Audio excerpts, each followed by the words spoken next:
Hey, I'm Decathlon Gamer. Welcome back to Pro Cycling Manager 2020. This is All Rounder. It's episode 61, 8th of September now. So we're over a month into the signing period. And finally, it's my time. Kind of. 2 offers have come in. World Tour teams. Pretty good World Tour teams. Funny story. It's Groupama FTJ AG2R if you can't read what's on the screen in front of you. Funny story for you. Now, I would think that most of you have something similar, maybe not directed at Groupama FTJ and AG2R, but something similar for you. All right, this being that. My competitive side naturally sets teams apart for one reason or another.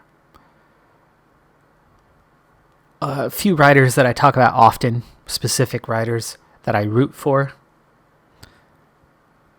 Theo Gegenhardt, Guillaume Martin, Peter Sagan. Underdogs, generally. Sagan, not so much, but Sagan's a unique rider. A unique talent, fun personality. And there's a lot of teams in various sports that I support because they are underdogs. Now, in this game, in this sport, it's my team. It's always my team because I always start from the bottom with a continental team. Either an authentic continental team or a custom, usually a custom team. So I am that underdog. And in this sport, it's more individual riders that I go after, not necessarily teams. But there's 2 sides to the coin. And there's always teams that I look at, or riders that I look at, and have the opposite reaction. For me, the rider that we've talked about again and again, Tom Dumoulin, right? Can't stand Dumoulin. Previously, Contador. Could not stand Contador. He was a proven cheat, and people still adored him. And Lance Armstrong was somebody that I had a mixed feelings towards. I respect what he did, but he was villainized. And Contador, who did the same effing thing, was still revered. That ain't right. That is not right at all, in my opinion. Now, this is not about cheating for AG2R, Groupama FTJ. What it is about is their nationality. Now, I've got nothing wrong with French people or France or anything along those lines. Literally nothing. But here's the thing. France is the heartbeat of the sport. The Tour de France is the heartbeat of the sport. The French are very, very passionate about the sport. So Groupama FTJ, AG2R are very popular. I do tend to root for underdogs more often than not. In F1, I love Williams Racing. I really, really have been rooting for George Russell at, oh my goodness, the Emilia Romagna. Come on. It would have been 9th place. Anyway. I do like the occasional powerhouse. I really respect Lewis Hamilton while he is hated by so many. I think he does such wonderful things. And I think there's a lot of racist attitudes that are involved in the hatred directed at him. Because he's a good guy. And why do people hate somebody who drives clean and wins? People love Michael Schumacher. he was horrible. Not as a driver. I mean, he was a great driver, fantastic driver. But he was horrible. He was so dirty. In America, it's NASCAR, right? That's actually fading, but in America, it's NASCAR. And I did grow up with that before I ever went to Formula One. But Dale Earnhardt, dirtiest effing driver I've ever seen. He won races because anybody who ever tried to pass him, he just took them out. And these days, that's Sebastian Vettel. You get near the guy and you're not going to see the end of the race. Or these days, you get near the guy and you're not going to see points because he's at the back of the grid when his teammate's at the front of the grid. And no, they don't have different cars. Stop making that excuse, Vettel fanboys. Oh my goodness. Anyway, I'm going off on a tangent. Massively. AG2R, Groupama FDJ are hugely popular. Thibaut Pinot, Romain Bardet are massively overrated. They're good riders, and there's nothing wrong with either of those guys. But there is a whole lot of extra pressure on them, on their shoulders, because of the teams they ride for, because they are the French riders on the French teams. Going back to that point of France being the heartbeat of the sport, those guys are the heartbeat of the sport. They're the most popular riders on the planet. And I just don't see it. And I just don't agree with it. I know that they're not the best. And I know that too much has been asked of them. And so I'm not on the train. I'm not on the bandwagon. I recognize the flaws of those riders and of those teams, where others blindly are in love with them. And therefore, my competitive side, my competitive nature looks at those teams and goes, oh, nope, not for me. Just not my place. Well, I've got a week to decide whether I'm going to join one of those teams or not. I'm hoping for a different offer. We'll see. The earliest of these comes due on September the 13th. Let me know in the comments below, am I being harsh on those two teams? Do you agree with me that there are teams, there are competitors, athletes that you see in a different light than others, partially because of the bandwagon factor or partially because of you see something in them that people don't see and blindly support them, and you're like, wait, what? We're at a race. It's this race. 200K. It's pretty flat. Big breakaway. Had a decent gap. We finally just about caught them. 22-second lead now. And I've got myself set up. And I'm getting to play the leadership role here. Mobek at the front. I spent a lot of time at the front of the race today. So now we move on to Luke Rowe. 15K to go. I'm down to these two guys. Rowe, stop going backwards, buddy. I don't like being at the back of the group. Can we do something about that? Please move back to the front. Now it's 57 chasing 2. You can see there's a little downhill on the finish, but it's pretty straight coming in. The pack has just reeled in the escape group. There's now just 10 kilometers left.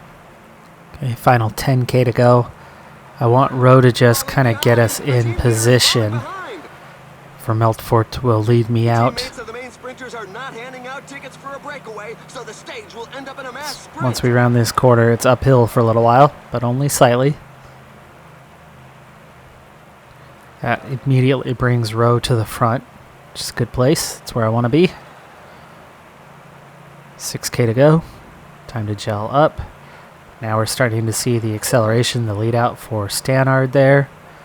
5K to go. Rowe's going to have to go a little bit harder here. Red bar wise, we're all doing good. 4K to go. Here's the uphill section, the steepest part of this. So this is where we want to turn it on. Luke Rowe, 93, is going to emerge out front now. Am I still on the wheel? Yes. Okay. 2K to go. Oh, no! You gotta be kidding me. Game. I hate you sometimes, game. I had for Meltfort. Mobac gets dropped, or Sinkeldam gets dropped, and all of a sudden, Vermeltfort's going to support Guillaume Say. Take care of your own man. I'm in such a strong position to get a good result, and all of a sudden, I just lost my guy. Follow Luke Rowe. Let's hope that he can give me 300 to 400 meters. There goes the sprint. The strongmen are giving their all. Wow, he did. Quite effectively. All right, now, I have no business winning this thing. In fact, Guillaume Say is going to block me off here. And where am I supposed to go? Grossu. Can I get through? Top 10. It'll be worth some points. Nowhere to go. And not fast enough anyway. We're waiting for the tail enders 8th place. to arrive. Say took 3rd, though. Good for him. Vermeltfort could have given me a decent lead out that Luke Rowe couldn't, though. I definitely would have had at least a bike length further up the road. And with that, 8th place would have been a top 5 for sure.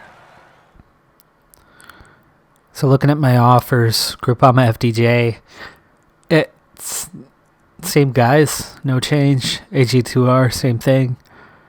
These are already top riders for these teams. Still the top riders for these teams. Now, first thing I noticed, Groupama FDJ, no points offered. So, refuse.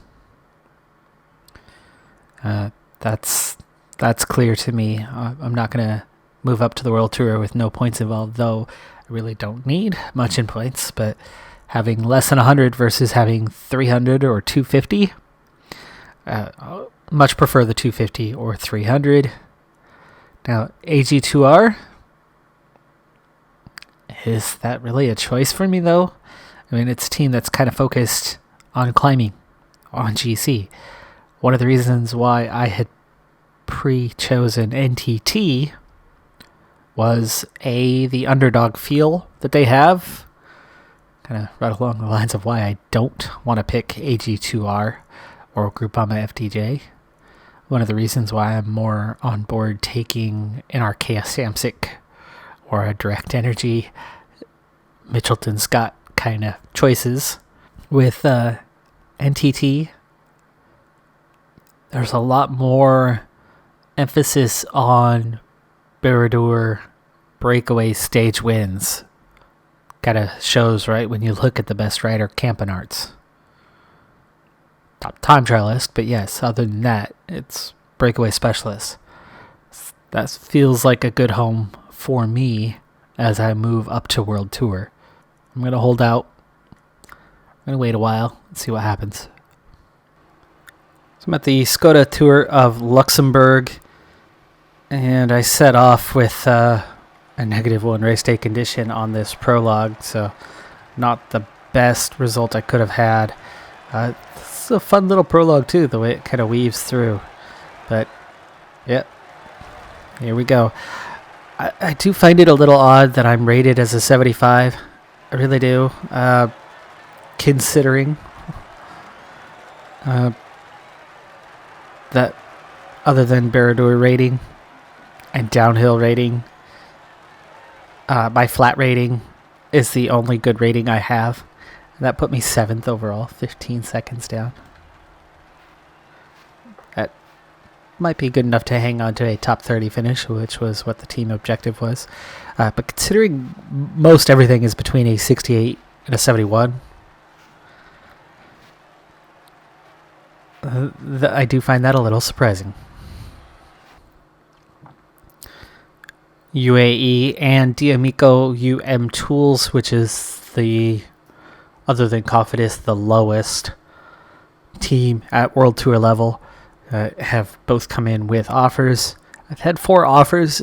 I think I should be able to continue to get a few more.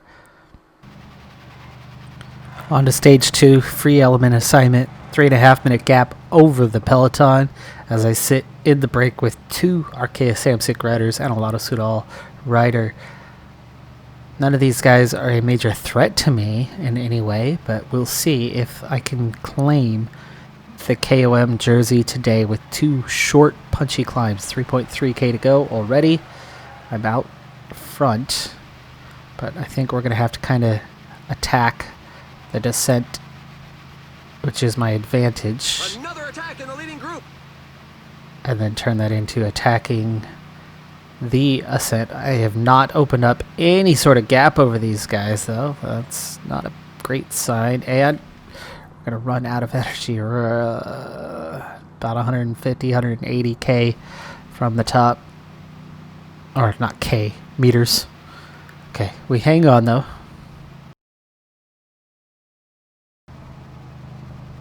That has opened us up to a 4.5 minute gap now over the field. The pack is increasing its work.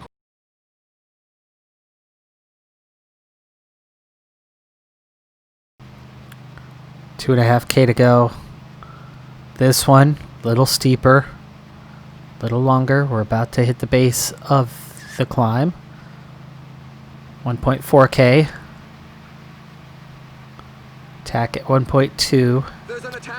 Said it is pretty steep, so we'll see if my red bar hangs on. Otherwise, we're going to have to do a quick pause again before we hold everybody off. I couldn't, well, I gapped 2 of them. I couldn't gap more than that. I'm not fast enough to gap Freisen. 69 hill rating. Similar to what I have, but it's definitely enough to keep him at bay anyway. All back together, 4 minute, 20-second gap over the field. KOM jersey to be mine at the end of the day. There's also sprint points out here, so I can go gain some seconds and possibly get my name in for the GC conversation.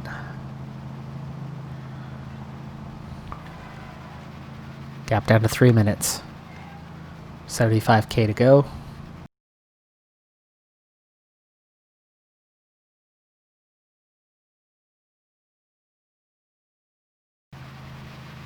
Alright, so the gap's down to 1:45 as we approach the first sprint point.